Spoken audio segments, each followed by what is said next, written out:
Qui est favorable à ce que Karine Roland prenne la présidence de séance?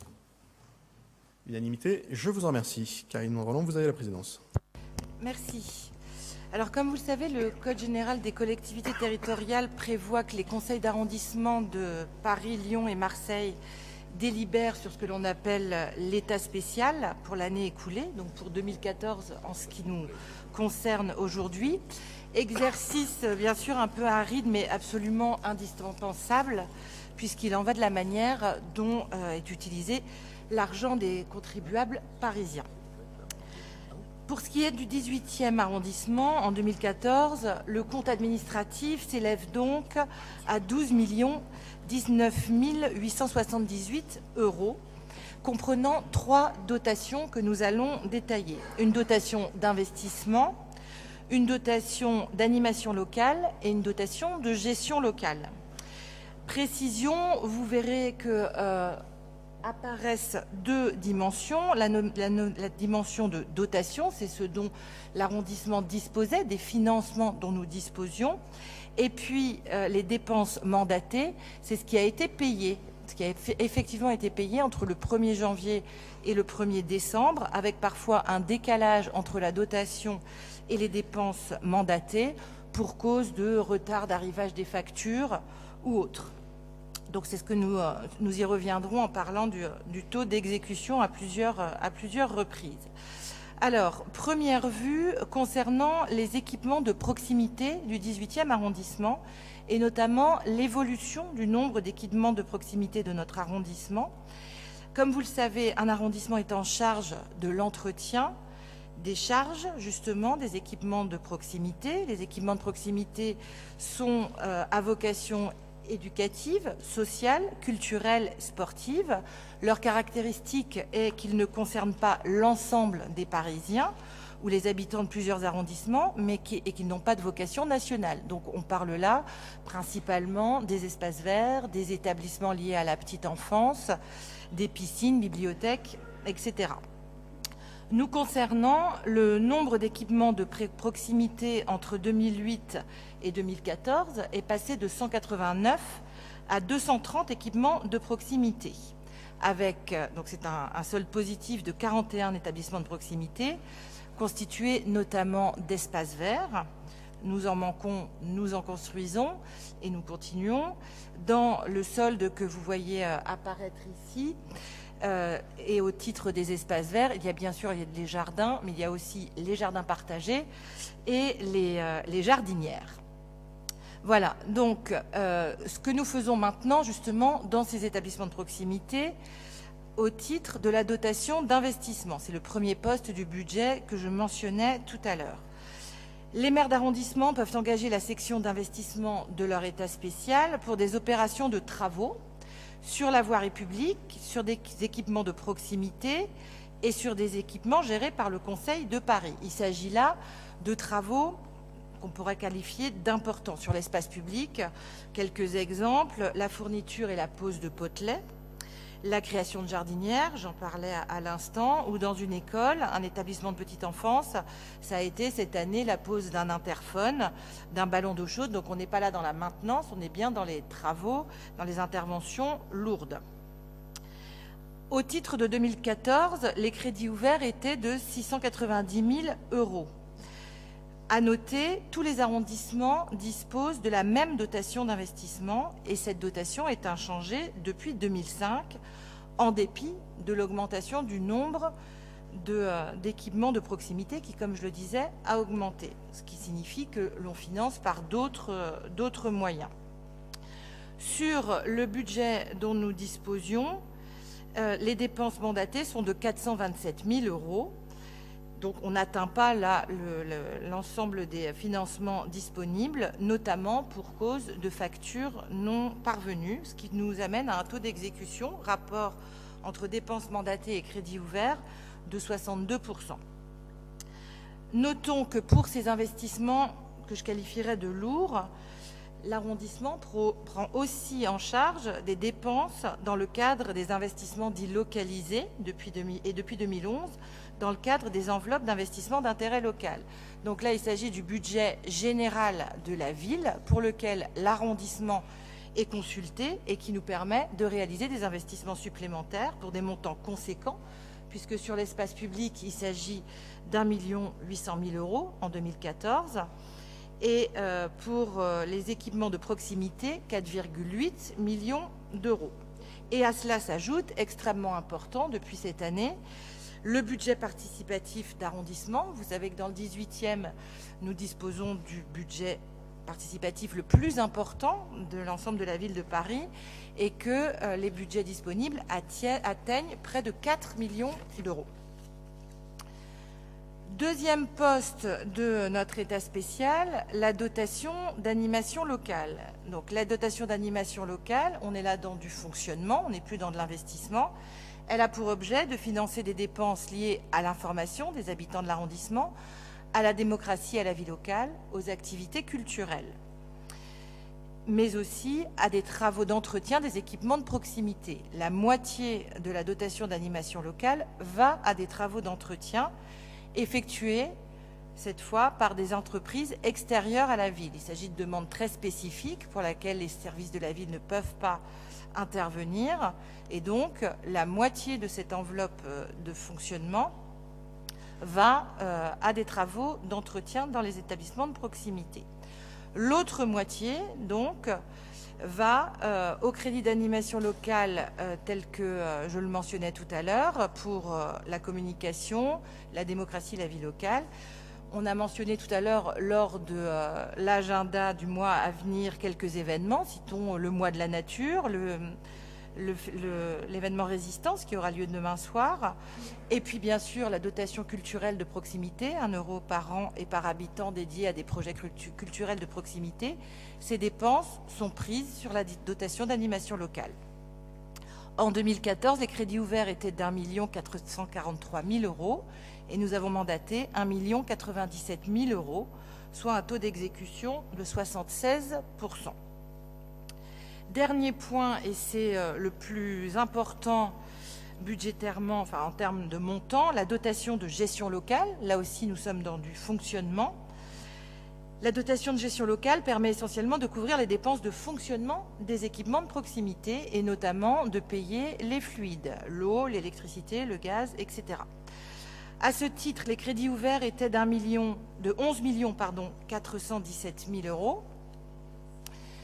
Et comme pour les deux autres dotations, le montant des dépenses engagées est inférieur, il est de 11,244 million €, soit un taux d'exécution de 91,9%.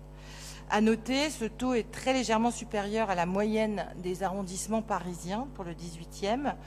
Il faut savoir qu'en année électorale, les taux d'exécution sont généralement assez faibles du fait des changements d'équipe et du fait des dépenses qui ne sont pas engagées justement parce qu'il s'agit d'année électorale. Mais la ville nous incite bien sûr à avoir des taux d'exécution les plus élevés possibles pour piloter au mieux les budgets municipaux. Sur cette dotation de gestion locale, on peut citer, donc je le disais, les interventions courantes de maintenance, de dépannage dans la mairie, les écoles, les établissements de petite enfance principalement, plus le paiement des fluides. Notez aussi que le 18e arrondissement se dote cette année d'un service de contrôle de gestion, ce qui n'est pas le cas de toutes les mairies d'arrondissement, pour piloter au mieux cette dépense notamment. Et puis, dernier point que je voudrais porter à votre connaissance, dans la préparation du budget supplémentaire 2015, qui réunit l'ensemble des arrondissements en présence du premier adjoint à la maire de Paris et de son adjoint aux finances, nous avons demandé que les maires d'arrondissement soient en capacité de comparer les coûts des établissements de la petite enfance, la visibilité sur ce qui est dépensé dans les crèches, haltes-garderies et autres en termes d'alimentation, de change, de nettoyage notamment, nous semble insuffisante, aussi bien d'un établissement à un autre, mais encore plus d'un arrondissement à un autre.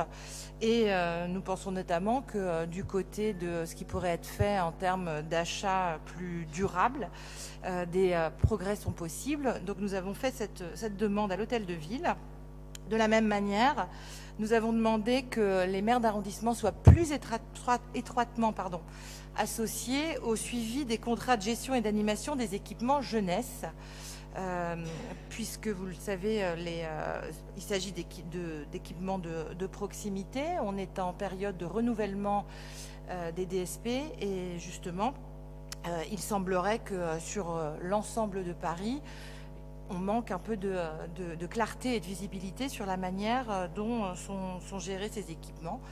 Donc, nous faisons des demandes pour piloter au mieux et dans la clarté la plus grande possible tout ce qui relève des postes importants de notre état spécial d'arrondissement. Voici les éléments que je voulais porter à votre connaissance. Y a-t-il des demandes d'intervention? Monsieur Keinec, puis Pascal Julien. Merci, Madame Roland, pour votre présentation. Juste quelques remarques. Tout d'abord, une remarque d'ordre général. S'agissant d'évolution des chiffres, vous avez donné quelques éléments qualitatifs sur l'évolution des équipements au cours des dernières années, c'est intéressant. Pour autant, on n'a pas une présentation globale qui compare les chiffres de par rapport à l'exercice précédent. Et ce serait sans doute plus intéressant. Je note d'ailleurs que vous avez parlé de la création d'un poste de contrôleur de gestion pour la mairie du 18e, mais c'est une bonne chose. Peut-être aura-t-on à l'avenir plus d'éclairage. Parallèlement, et vous en avez parlé, on note une baisse de 20% des dépenses d'investissement qui ont été mandatées. Non, ce n'est pas une baisse, mais allez-y. En effet, vous avez parlé de retard de facturation, donc il y a une baisse des dépenses mandatées. Sauf qu'on avait déjà ce type de, l'an passé, de report.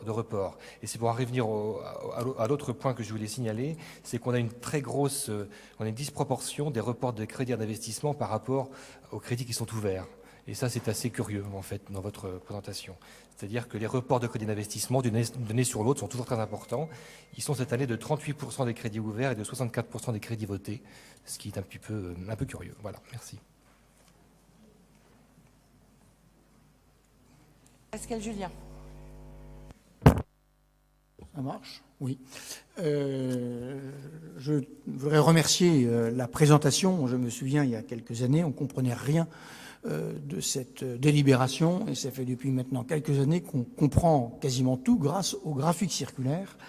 Et je trouve ça tellement clair que je voudrais savoir, est-ce que ces documents seront accessibles sur notre site paris.fr pour les citoyennes et les citoyens qui ont droit de savoir évidemment comment est utilisée cette partie de l'argent public, et éventuellement même joint à quelques explications résumant ce qui vient d'être dit. Je crois que ça serait vraiment très, très utile, et puis faire savoir cela, je crois qu'il est très très important dans nos activités, et chaque fois qu'on est en réunion publique, de rappeler aux citoyennes, aux citoyens que les choses ont un coût, et de leur donner un ordre grandeur de ce coût pour lutter contre le yaka-foka. Et voilà. Merci en tout cas à celles et ceux qui ont travaillé là-dessus. Alors pour répondre à votre question, Monsieur Keinec, c'est effectivement ce que je mentionnais, les reports existent chaque année, ils n'augmentent pas cette année par rapport à l'année dernière. S'ils sont importants cette année, c'est en partie parce qu'on était en année électorale et parce que tous les fournisseurs ne livrent pas leurs factures à temps. Donc, néanmoins, ce qu'il faut bien prendre en compte, c'est que tout ce qui est engagé est effectué. Ensuite, il s'agit d'une question de règlement et une question d'optimisation du pilotage de la dépense, ce à quoi s'attellent les services de la ville. Pour ce qui est de la disponibilité des documents, oui, bien sûr, très bonne suggestion. J'y suis tout à fait favorable. Je ne doute pas qu'Éric Lejoindre le sera aussi, à condition effectivement qu'on y mette un commentaire, parce que c'est un peu ardu. Et je tiens bien sûr à remercier pour cela, pour le suivi et pour la préparation de tout cela, la Direction Générale des Services, et notamment Véronique Gillis-Rayburn, qui suit cela au plus près tout au long de l'année et à l'occasion de ce conseil. Madame Méal. Oui, je vous remercie de la présentation extrêmement synthétique et claire de ces éléments, bien que vous ayez noté qu'en effet 2014 est une année électorale et qu'elle n'est pas donc relativement atypique par rapport aux autres années. Il y a un élément qui m'a beaucoup intéressé, c'est sur le budget participatif de 4 millions dont vous dites qu'il est le plus important de Paris. Je voulais savoir comment se construit finalement ce budget en termes de volume, quelle péréquation, quels sont les critères pour qu'il devienne le plus important de Paris. Ce n'est pas simplement l'aspect démographique, c'est pour quelle raison? Si, c'est l'aspect démographique. En fait, donc, je parle sous le contrôle de Caroline Néron. La maire de Paris a décidé donc de donner à chaque mairie d'arrondissement la possibilité d'allouer 30% de sa dotation globale, de sa dotation de gestion locale au budget participatif. Et pour chaque euro consacré par les maires d'arrondissement, la ville de Paris abonde d'1 euro. D'accord ? Tout ça est pris sur le budget général, ça n'est pas pris sur l'état spécial d'arrondissement.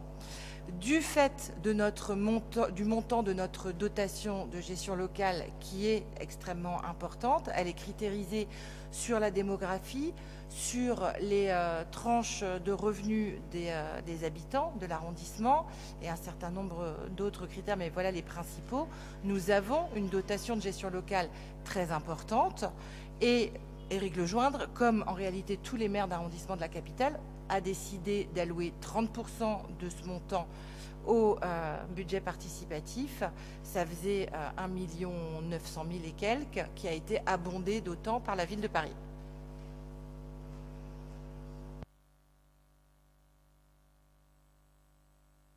C'est 30% des investissements d'intérêt local, pas de la dotation de gestion locale.